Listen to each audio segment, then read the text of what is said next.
Alright, everybody, what's going on? Dex here, Suburban Paranormal, episode number 5. Those of you actually watching me on YouTube will happen to notice that we are audio only tonight. I apologize about that. We're in the middle, well, I should say I'm in the middle of changing some stuff around in the studio to make things a little more easier, as well as get rid of some of the background noise that you guys used to hear that, as you can tell, has gone away. But anyway, let's go ahead and jump into the show. As you guys all know, we are part of the Cinescape Media Network. You can find us over at cinescape.media. Go check us out. We have a bunch of shows out there. We actually just brought on a new show, started Sunday today, which again, I apologize for the delay. A little bit under the weather yesterday, but again, we have a lot going on here to make hopefully a lot better for everybody involved as well as listening. So we're going to go ahead. Let's just jump right in here. We got some paranormal news. I know this story has been around for a little bit, but I saw it pop up again, so I thought I'd mention it. I don't know how many of you heard the Frozen doll. There's a Frozen doll that happens to be apparently haunting a family. The mother of the doll tossed the doll out twice. However, it has kept showing up back at the house. Now, the parents have stated they've been throwing this doll out, I believe, since 2013. So it's not like a one-time recent thing. This has apparently been going on since 2013. And then the last time the husband threw it out, just to, make sure that this thing was gone, they did a few things, only to find that it came back and was found on a wooden bench inside the house. So the last time that they did this, again, just to try and be thoroughly making sure this doll would not show up, they put it in a trash bag with some trash. That bag then went into another trash bag with trash, to then which they put it in the garbage can with more trash bags on top of that, and then watched the trash collectors come, take it, and even though they thought it was gone, it's when it showed back up. So while they thought it was a prank at first, they're not convinced now. Which is very interesting, because when you do read the story originally, you think it could be a prank. You think maybe someone saw it and the daughter's doing something to get the doll back, but she claims she hasn't. You also could think maybe someone's messing with them and putting the doll back. They're claiming that it is the same doll because there is marker on it from when the child would draw on it, making it believe that it has not been replaced with another one. It is the same raggedy old doll that keeps showing back up. So pretty interesting there. The final step, apparently the last thing they did, was mail it to a friend in Minnesota with no return address, which I believe they mentioned was like 1,500 miles away from where they're at. And then they also stated that the doll had laughed for 30 seconds before they went ahead and before they went ahead and shipped the doll to the friend 1,500 miles away. So the doll is also, from what the story had mentioned, is, I guess, duct taped to the hood of a car. I guess to be kind of funny. So if you're out in the Minnesota area and you see a Frozen doll duct taped to the hood of a car, this is why. Apparently it's haunted and it kept showing back up at a house. So this was their way to get rid of it. So pretty interesting story. I found that one kind of funny. So be on the lookout for that doll out there in Minnesota. Next up, looks like we have it's kind of a paranormal kind of horror. Stephen King, everybody's horror. Not everybody, I guess. Some people's favorite horror person, Stephen King, has a 3-hour horror tour. The tour takes you across locations where he was born and had found motivation for his work, which ultimately molded him into that horror icon that we know today. You can see the spot where IT resides, quote unquote, where the idea came from that. The tour is actually not bad. You're talking 50 hours for $50 for 3 hours. It includes 30 spots.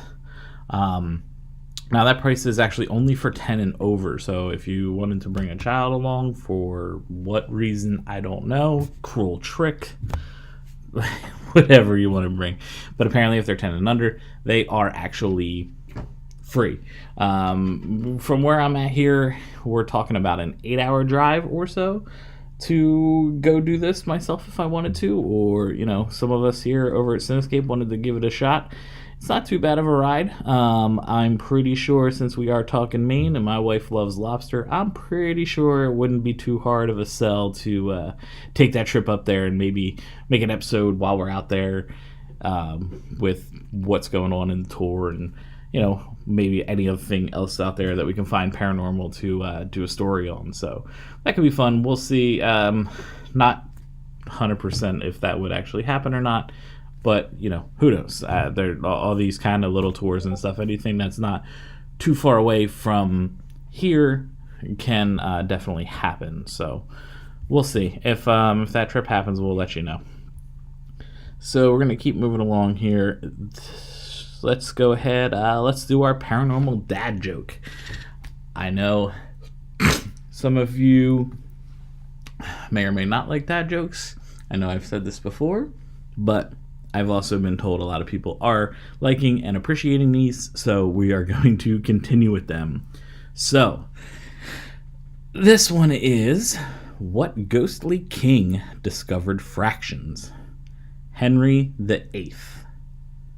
Yes, I know. Wow, I'm kind of cracking myself up here.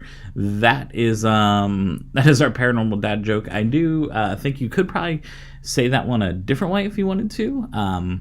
What king loves fractions? Henry VIII. I think that could also be a way to say that joke. Both ways, both funny. And if you're a dad like me and you want to use a funny joke, there you go. So we'll go ahead. We'll just keep moving along past that. I got a little paranormal TV news. It looks like Ghost Hunters Season 2 are stating this season they will have irrefutable evidence of the afterlife. So I'm going to read you the description real quick here from the YouTube trailer if you haven't seen it for Season 2. So it says, Ghost Hunter returns with indisputable evidence of life after death. In Season 2, the team heads into uncharted territory to be first to investigate reports of paranormal phenomena in some of the nation's most remote locations. Their journey takes them to isolated, distant corners of the United States where they confront extreme conditions and desolate terrain. The team seeks out forgotten worlds where darkness and death plagues residents who have been forced to live with the unknown. Despite mysterious and unnerving warnings from locals, the ghost hunters face their fears and stay on mission to help people confronting terrifying paranormal encounters that have them shaken to their core. In doing so, they capture their most compelling, persuasive evidence in over a decade. Now, as well and good as that sounds, I'm having a small gripe lately, and maybe it's just from doing the binge watching of shows that I have been. I've completely finished watching every Ghost Adventures up to the most recent. I'm 3 episodes away from finishing Season 4 of Kindred Spirits. Scream Room, I'm going to start next. I've also downloaded the Holzer Files. I've downloaded another one recently to watch, and my small gripe is this. Why does every single show when it comes to paranormal always have to say better this or insert more emotions here? To me, I find it completely unnecessary. Now, I mean, if we're just people of the paranormal that are watching these shows, I mean, as long as you're just continuing to capture, good quality evidence, I'd say the better quality, the better it is. I mean, if we have to continue to push every single year to say, oh, we got our best evidence yet, I think that's what brings people that, are always saying the paranormal is so fake is, when you look at these shows that every single time it's, oh, we got better evidence this time, or we got better this. I mean, I'm guessing it's just a TV ratings thing, but I can see a reason to why people are going to think this is fake, because how do you consistently just all of a sudden the next season's always going to be better? I think we could be okay with, as long as we're still getting good quality EVPs and we're proving a place is, haunted, things along those lines. I feel there's no reason to necessarily continue to say that. Now, again, maybe that's just me, it's just a small gripe, but I do believe that it's completely unnecessary to always have one of those sayings. But again, I don't know if I'm the only one. I'm interested to hear, as always, I'm interested to hear people's thoughts on this kind of stuff. I'd like to get a discussion on this to see if I'm the only person. If I am, that's fine. But I mean, I know a few people who I've talked to before, debating back and forth. It has been brought up of, well, how do they always have better evidence every time? To me, it's just a season, a TV thing to try and get more people to listen to. And I completely understand where they're coming from. Because, again, maybe from watching these shows back to back to back to back to back and always seeing this certain thing, then yes, I completely see where people are coming from. And it's a shame. I mean, these little things like this that maybe shed some sort of bad light on the paranormal, I don't know. Maybe it's not as small as a gripe as I originally had stated. So we're going to move on from that. But again, I'd love to hear people's comments. I'm going to toss up a post on Facebook right after we post this episode, and I would like to get some feedback. So again, let's move right along. Another discussion that I had seen on another paranormal board was, do ghosts die? Now, this to me was a very interesting question, because as soon as I read it, I was like, oh yeah, they do. And then as I start typing and going to respond, I kind of took a pause for a moment, and I started just, kind of going back and forth on this. So it's definitely something that I want to put out there for discussion as well on, the Suburban Paranormal Facebook page. So definitely I want to hear people's opinions on this. But this, like I said, I've had time to kind of think of it lately, and I've gone back and forth to see between different things. So I wrote some notes down. I'm going to give you my opinion on this, and again, I would love to hear what other people are kind of thinking about it, because it's an interesting question. Do ghosts dies? I mean, at the base of it, a ghost is already believed to be someone who is physically passed. So can it die for a second time? I mean, is it really even considered a death, or would the spirit just be kind of completing its journey to the other side? I mean, it's really interesting, because to me, I mean, you have many things. Depending on what happens, is it possible that a spirit can die and then others do just eventually move on? Like, for example, can an evil spirit or entities kill other spirits or entities that are not evil? Or maybe evil spirits and entities are killing other evil spirits and entities? I don't know. I mean, we always hear about people talking about evil entities not letting innocent spirits move on. But is it possible they could end another spirit in a sense? And in that way, are they dying? Or are they also kind of just now continuing their path to whatever afterlife they were supposed to go to? I mean, I see it being a completely plausible, scenario. Like a spirit maybe can just die and nothing happens afterwards. I mean, we're talking about the paranormal. Nothing is normal. We are talking about a field that is continually still being researched, and we're discovering things. But I mean, this does seem to be something that I don't think you'd ever get a 100% true answer, because we can't see things. We don't know things. The only way you could maybe even test this would be if you go to a place and you have an intelligent haunt, you're speaking to a spirit, and we've seen it before. When we talk to spirits, sometimes they just want to be heard, and then they get their voice out, and then they move on.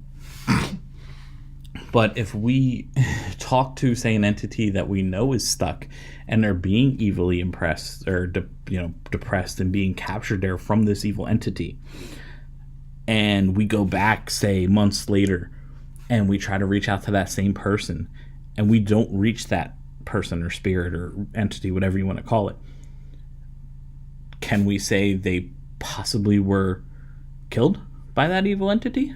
Or did the spirit move on? Like, what happened between the time we were there before and then you go again?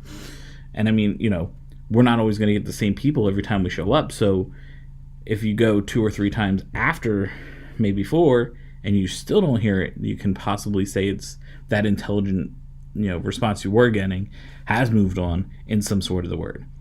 But again, did it die? I mean, that's the question. The other thing that comes to mind, though, like I said, you're talking intelligent haunts. So what about a residual haunt? I mean, the theory with the residual haunt is it's just energy and it's playing on a loop, right? Stone tape theory, things like that. So if after so long the energy eventually dies, now, I mean, we don't have, I guess, a form of measurement to even say, like, someone was murdered in a home and the energy expelled. It happened in 1890, but yet 2020, we're still getting that spirit. That was a lot of energy. But who's to say in 2040 the energy and the residual has gone? We don't have a way to measure that. I don't know if we'll ever have a way to kind of measure that kind of stuff. I mean, does kind of the overplaying over and over and over, does it eventually just kind of get weaker and weaker and weaker? So at that time, since it's residual, is it even a spirit that can die or move on? I mean, at that point, we're just talking an energy source that's kind of doing things along those lines. So again, a residual haunt versus an intelligent haunt, I think it is 2 different things. It could be 2 completely different answers. Considering a residual haunt, again, is just kind of an energy that's playing over and over on a loop. We can't stop it. We can't start it when we want. We can't, it just kind of, it's doing its own thing in a sense. So how do you know one way or the other? And again, that might be an answer that we may never be able to, or, I mean, if we do, it'll take a lot of research, a lot of science, and a lot of testing. So again, I mean, this, I don't think is an easy question that we can just go ahead and answer. We can't just say ghosts die. Yeah, because again, for the theories I've laid out, I'm curious if anybody is thinking along those same lines, or if what your theory could be on this.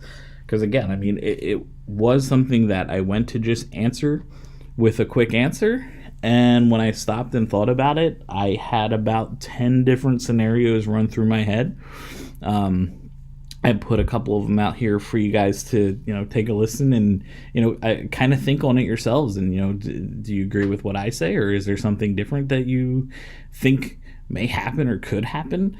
Let me know. Again, I'm going to make this a separate post up on the Facebook group. I'll put it on Twitter as well, because I'd love to get some answers from people, see, what kind of thoughts you have on this. As always, I'm looking to keep the interaction going with you guys. We love making new shows.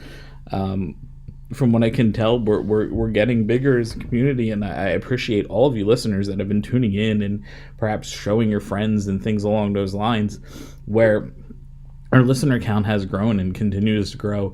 So I really appreciate that. I really hope you guys are enjoying what I'm doing. I'm enjoying making these myself.